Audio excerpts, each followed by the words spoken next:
I've got to move this out of here if I'm going to have a better chance of taking off.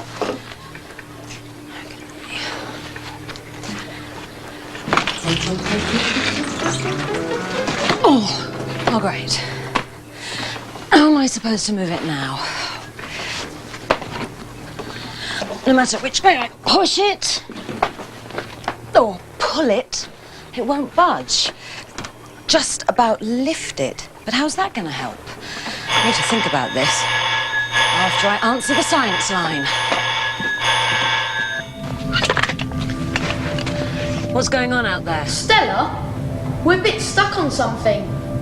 Yeah, we're all on this wooden floor, but some of us can slide around and some can't. It's because my trainers have got rubber soles. They're stickier than your leather ones.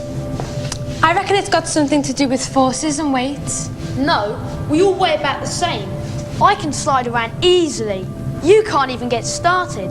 Why is that, Stella? Okay, leave it with me.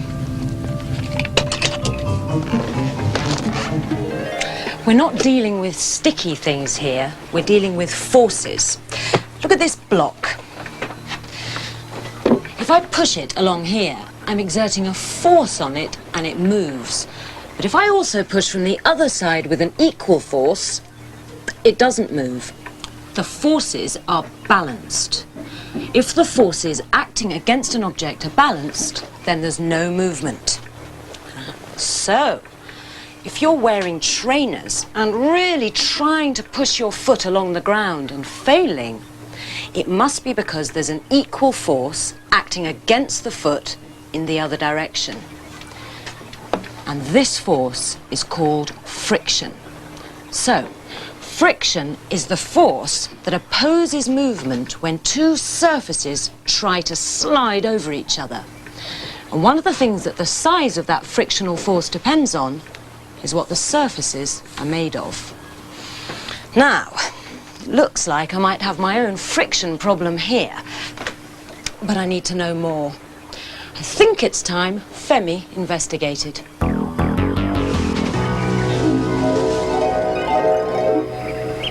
Now, if there's one thing I know about forces, it's this. If I'm not moving to either side, it's because one of two things. Either there are no forces pushing against me, like now, Or there are equal forces, like this.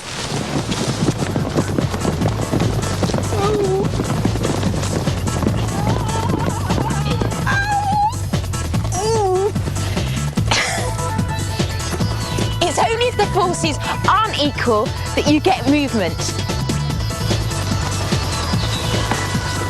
But what I want to investigate is how when something's being pushed one way, it can have an invisible opposite force of its own, and that force can get bigger. This is a scrum machine. It's what rugby players use to practice their scrums on. Now, by itself, it's easy enough to push, right, Sarah? Yeah. What happens if you put some weight on it? How about us? How much do you two weigh? About 200 kilos? I think they do. Let's take a look at this. At the moment, the machine is stationary as there are no forces pushing on either side. Now watch. Okay, Sarah? Sarah is pushing with the force of around 300 newtons. But the machine is still stationary. There must be something stopping it moving. A force pushing back against Sarah. It's friction. Friction is a force that's created by these two surfaces rubbing against each other. Now, as the machine isn't moving, we know two things about it. One, it's acting in the opposite direction of the push, and two, it's the same strength as the push. What's going on? Well, on a microscopic level, it's like this. Now, the bottom of the sledge machine may look smooth, but through a microscope, it's uneven. And so is the grass. Now let's say these studs represent the microscopic view of the uneven surface. Now when there's no weight on them, they move across the top relatively easily. When there is weight on them, the two uneven surfaces lock and they're harder to move. Now the machine is gripping the grass just like Sarah's boot. Oh, I forgot to tell them to stop. Sarah, I'm so sorry. Don't worry. I'm going to get you some help. Let's see what happens when we increase the pushing force.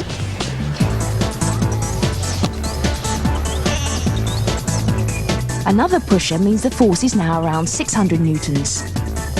Still no movement, so the frictional force must be around 600 newtons too. It's got bigger. With 3 pushers, the force increases to 900 newtons. And so does the frictional force. In fact, it grows at the same rate as pushing force until the force pushing the machine is greater than the frictional force. Well done, team. Oh, I forgot to tell them to stop again.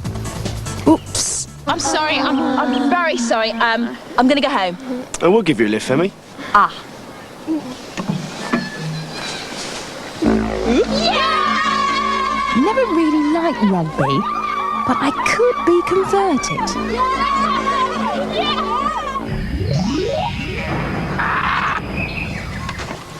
Oh, so friction will oppose me no matter which way I push this. And because of the way the surface of the bottom of the crate and the surface of the floor interact, I'm not going to be able to generate a force by myself larger than the force acting against me. So what can I do to move this? She should get down the gym and do some weight training. Yeah, then she'd be able to push with a force greater than the frictional force. No, that box is far too heavy. She'd need a forklift truck or a load of people to help her. Maybe it would help if the bottom of the crate wasn't so rough. Yeah, or if the surface of the floor was smoother. I could just lift the crate. So if I could get something smoother underneath it, that would make the friction less and I wouldn't have to use so much force to move it. But what sort of thing can I put under it? I know what might help. This is my sledge. Meant to slide, isn't it? Ah. But what about this rubber on the runners? Could be a problem. We'll see. Now, to move this, I need to apply a force of 220 newtons. Now, can my sledge improve on that?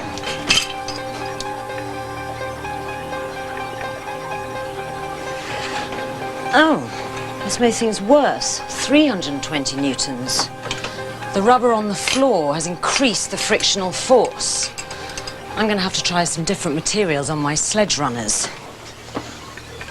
I've organised an experiment to find out which material has the least friction force when it moves over the aircraft floor.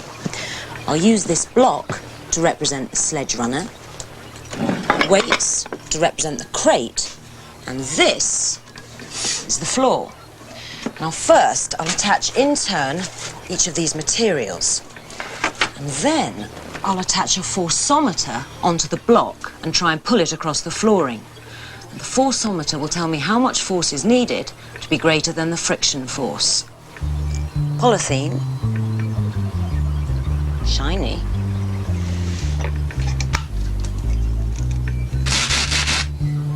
Sandpaper. It's a bit rough. But then, if I put sand under the block, might work. Baking tray. This is non-stick Teflon. All in the cause of science. So some obviously did better than others. Sandpaper, made up of all those tiny grains, 68 newtons. Wood, 42. Polythene, even though it was very shiny, still needed 36 newtons. But the material with the least frictional force of those I tried was Teflon, 30 newtons. So, all I have to do is put Teflon on my sledge runners, and away I go. Have I got any more baking trays? While I'm looking, I think Femi should investigate a place where other people make good use of rubber and Teflon in their battle with friction.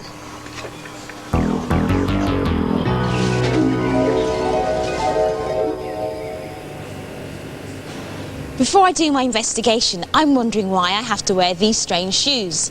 One grips and the other slips.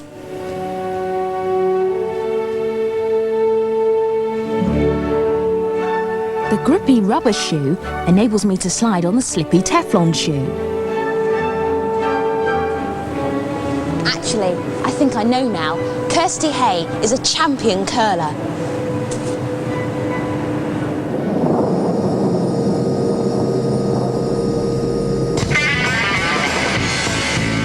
The main idea is to try and land the stone in the middle of the target.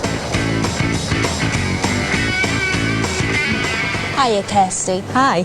Now, I'm here to investigate how friction can help and hinder you. Well, you've seen the shoes, and to grip and to push off, I need the high friction rubber shoe, but to slide and to deliver the stone, I need the low friction Teflon shoe. Anything else? Because obviously the ice is slippery, so that must be good. Well, actually, it's not slippery enough, and we have to pebble it. Paul?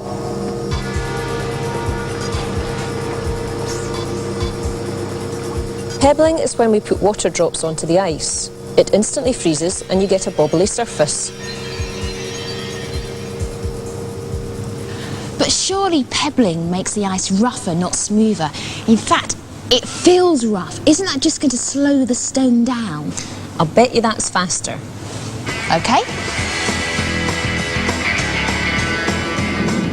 Kirsty is throwing two stones with exactly the same force. The blue stone on the right is on flat ice, the yellow one is on pebbled.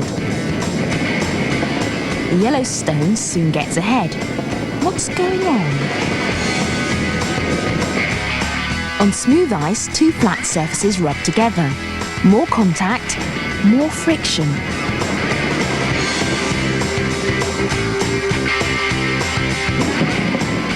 On pebbled ice, the stone only touches the ice on top of the peaks. Less contact, less friction, more speed. The winner!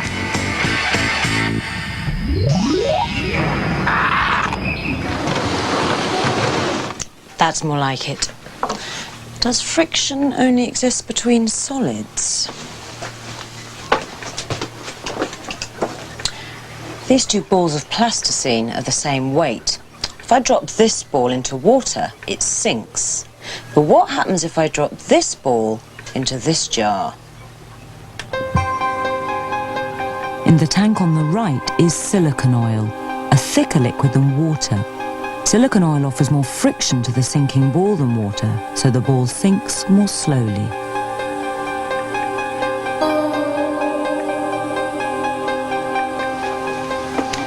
Changing the liquid isn't the only way to change the frictional force in a liquid. These different shapes are the same weight. If I drop these shapes into silicon oil at the same time, we'll see if the shape makes any difference to the force of friction.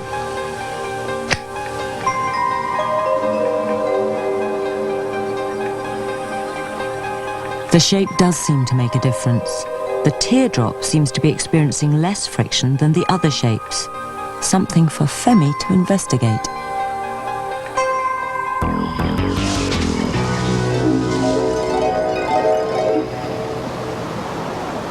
Cycling. You can't beat it. But I'm off to see someone who can make me go faster without me doing any training. So, Joss, how can you make me go faster? Well, when you cycle, you can feel the wind on your face. That's the force of the air pushing against you. So if we can reduce the force of the air, you'll go faster. Excellent. Thank you. I'm in a wind tunnel, so rather than me pushing through the air's going to be pushing past me.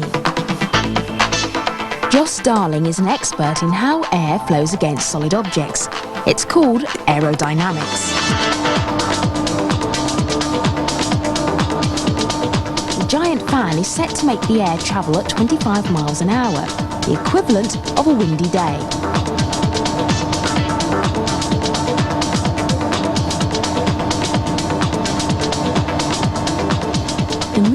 forces me backwards. The force is called air resistance or drag. This apparatus measures the drag. It is linked to Joss's computer, which shows the force against me is 45 newtons.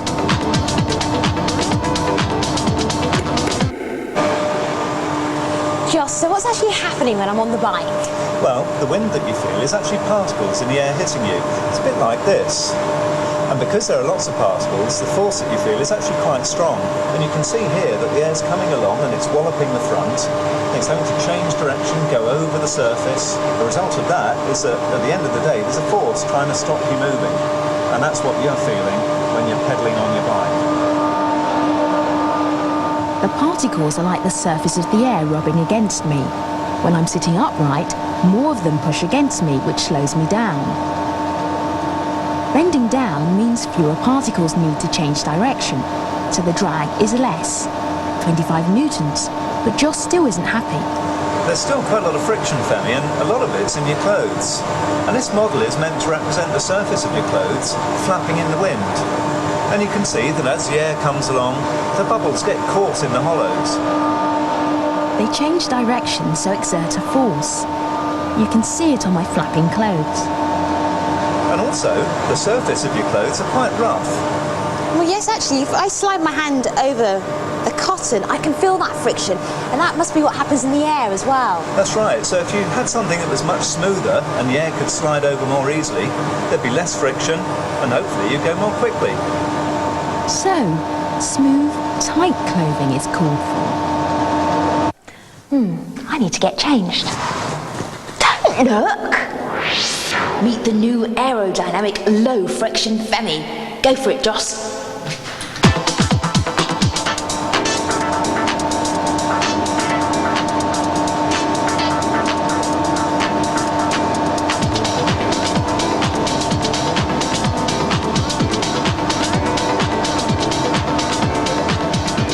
This is much better.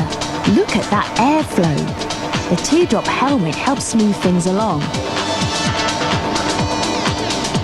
17 newtons, just over a third of the drag I started with. Time for a road test. Don't worry, Joss, I'll be back before you know it.